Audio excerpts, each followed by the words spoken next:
સુરેન્દ્રનગરની વાત કરીએ તો જિલ્લાના ચોટીલા સબ ડિવિઝનમાં ગેરકાયદેસર કોલસા પ્રવૃત્તિઓ સામે કડક તંત્ર દ્વારા કાર્યવાહી હાથ ધરવામાં આવી છે।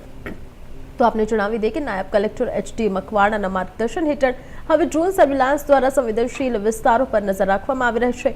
થાનગઢ અને મુઢી તાલુકાના કોલસા પ્રભાવિત વિસ્તારોમાં ખાસ મોનિટરિંગ હાથ ધરાયું છે। જામવાડી, ભટુલો, ભેટા, આસુંદરાડી અને થોડિયા સહિતના ગામોમાં ડ્રોન દ્વારા સતત હવાઈ સર્વેલન્સ કરવામાં આવી રહ્યું છે। તંત્ર દ્વારા અગાઉ બંધ કરાયેલા ગેરકાયદેસર કોલસાના કુવાઓ ફરી શરૂ ન થાય તે માટે સઘન દેખરેખ રાખવામાં આવી રહી છે। ડ્રોન ટેકનોલોજીનો ઉપયોગથી સંવેદનશીલ વિસ્તારોમાં રાઉન્ડ ધ ક્લોક નજર રાખવામાં આવી રહી છે, કાર્યવાહી કરવામાં આવી રહી છે। તંત્રે ખનિજ માફિયાઓ સામે ઝીરો ટોલરન્સ નીતિ અપનાવી હોવાનું સ્પષ્ટ કર્યું છે। તો કુદરતી સંપત્તિ અને સરકારી જમીનને નુકસાન પહોંચાડનાર તત્વો સામે કાયદેસરની કાર્યવાહી કરવામાં આવશે તેવી ચેતવણી પણ આપવામાં આવી છે। તો ચોટીલા સબ ડિવિઝન તંત્ર હવે આધુનિક ટેકનોલોજીની મદદથી ગેરકાયદેસર ખનિજ પ્રવૃત્તિઓ પર અંકુશ લાવવા સક્રિય બન્યું છે।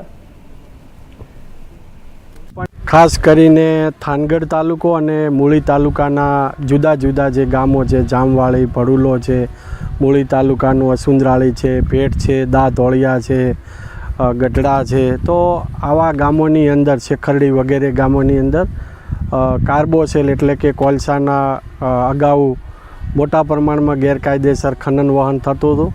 આ તમામ કૂવાઓ ઉપર અમારી નાયબ કલેક્ટર પ્રાંત ચોટીલાની ટીમ, મામલાદાર થાનગઢ, મૂળી, ચોટીલાની સંયુક્ત ટીમો દ્વારા અનેક રેડો પાડી અનેક જથ્થાઓ જપ્ત કરી આ સંપૂર્ણ બંધ કરાવેલું છે।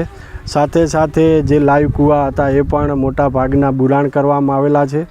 અત્યારે કોઈ ખનન પ્રવૃત્તિ બધી જ અંકુશમાં લઈ લીધેલી છે, પરંતુ આ ટેકનોલોજીનો જમાનો છે, એ ટેકનોલોજીને ધ્યાનમાં રાખી અને જુદી જુદી જગ્યાએ આજે ખાસ કરીને જામવાળી અને ભેટ ગામે આ ડ્રોન ઉડાડવામાં આવ્યું છે અને આ ટેકનોલોજીનો ઉપયોગ કરી અને ખાસ ડ્રોન દ્વારા બાજ નજર નાખવામાં આવે છે કે કોઈપણ જગ્યાએ આજુબાજુ હજુ વિસ્તારોમાં કે ક્યાંય ખૂણે ખાચરે ક્યાંય કૂવો ભવિષ્યમાં ચાલુ ન થાય એટલે ટેકનોલોજીનો ઉપયોગ કરવામાં આવી રહ્યો છે।